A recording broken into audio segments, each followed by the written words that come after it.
तो दोस्तों, यह कहानी है कुदरत का न्याय।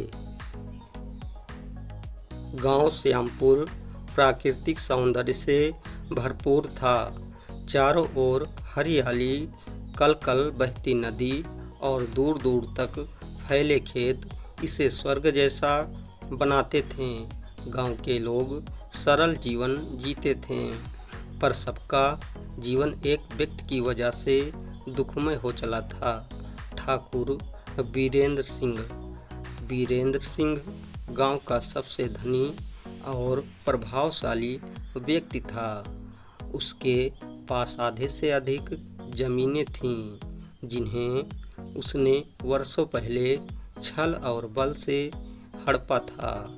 वह गरीब किसानों को कर्ज देकर उनका शोषण करता और जो समय पर कर्ज नहीं चुका पाते उनकी ज़मीन छीन लेता। उसके अत्याचारों का सबसे बड़ा शिकार था गोपाल। गोपाल एक ईमानदार और मेहनती किसान था। उसके पास थोड़ी सी ज़मीन थी जो उसके पिता की विरासत थी। वह अपने छोटे से परिवार, पत्नी मीरा और बेटे चिंटू के साथ खुश था। पर एक साल बारिश न होने के कारण फसलें खराब हो गईं और गोपाल को मजबूरन वीरेंद्र से कर्ज लेना पड़ा। वीरेंद्र ने भारी ब्याज पर कर्ज दिया और शर्त रखी, यदि समय पर पैसा वापस नहीं हुआ तो ज़मीन उसकी हो जाएगी। गोपाल ने अगले 2 साल जान तोड़ मेहनत की, पर प्राकृतिक आपदाओं ने उसका साथ नहीं दिया।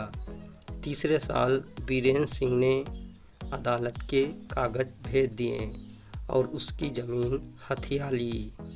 बेघर और निराश गोपाल अपने परिवार को लेकर गांव के बाहर एक पुरानी झोपड़ी में रहने लगा। वह अब दूसरों के खेतों में मजदूरी करता, लेकिन उसने कभी हार नहीं मानी। मीरा ने भी उसे संभाले रखा और चिंटू पढ़ाई में अच्छा था। गोपाल का सपना था कि उसका बेटा पढ़ लिख कर बड़ा आदमी बने और इस अन्याय के खिलाफ खड़ा हो। उधर वीरेंद्र सिंह ने गोपाल की ज़मीन पर एक बड़ी कोठी बनवाने की योजना बनाई। वह एक पुराने बरगद के पेड़ को काटना चाहता था जो उस ज़मीन पर वर्षों से खड़ा था। गांव वालों ने मना किया कि ये पेड़ गांव का रक्षक है, इसे काटना अपशगुन होगा। वीरेंद्र ने हंसी उड़ाई, मैं किस्मत में नहीं ताकत में विश्वास करता हूँ। पेड़ काटा गया। उस रात गांव में तेज तूफान आया।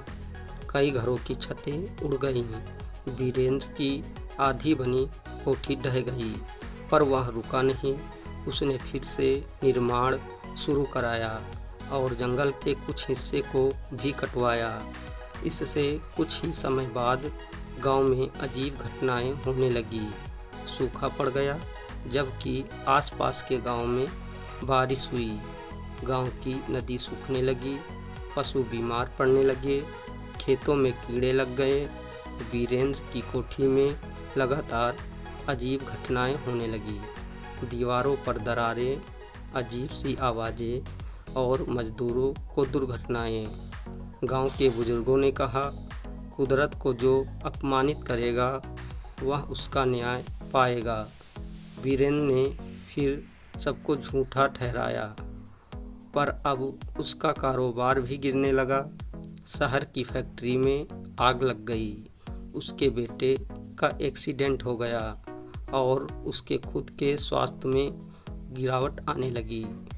वहीं गोपाल का बेटा चिंटू गांव का पहला छात्र बना, जिसे छात्रवृत्ति मिली।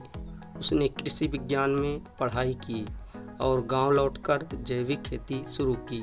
कुछ ग्रामीण उसके साथ जुड़े। धीरे धीरे उनकी फसलें बेहतर होने लगी। वह बारिश के पानी का संरक्षण करने लगे, पेड़ लगाने शुरू किए वहाँ जहाँ वीरेंद्र की जमीन पर कुछ नहीं उगता था, वहीं गोपाल की देखरेख में गांव की पड़ती जमीनें फिर से हरियाली में बदलने लगी। चिंटू ने पर्यावरण और कुदरत के संतुलन का महत्व गांव वालों को समझाया। कुछ सालों में श्यामपुर फिर से हरा भरा हो गया, पर वीरेंद्र की ज़मीन पर अब भी कुछ न उगता। एक दिन वीरेंद्र, जो अब बूढ़ा और बीमार था, गोपाल के पास आया। उसकी आंखों में पश्चाताप था। मैंने तुमसे तुम्हारी ज़मीन छीनी, पर आज समझ आया कि असली धन ज़मीन नहीं, उसका सम्मान है। कुदरत ने मुझसे सब छीन लिया। गोपाल ने नम्रता से कहा, कुदरत किसी से बदला नहीं लेती, वह बस संतुलन बनाती है।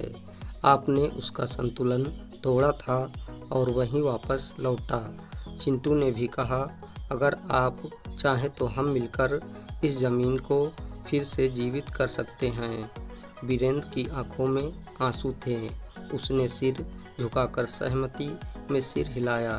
तो दोस्तों, इस कहानी से हमें यह सीख मिलती है कि इंसान कुदरत से छेड़छाड़ करता है तो वह चुप नहीं बैठती। कुदरत का न्याय धीरे लेकिन सटीक होता है।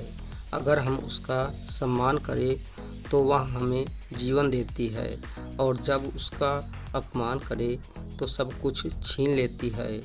तो दोस्तों, यह छोटी सी कहानी आपको कैसी लगी, कमेंट करके ज़रूर बताइएगा। धन्यवाद।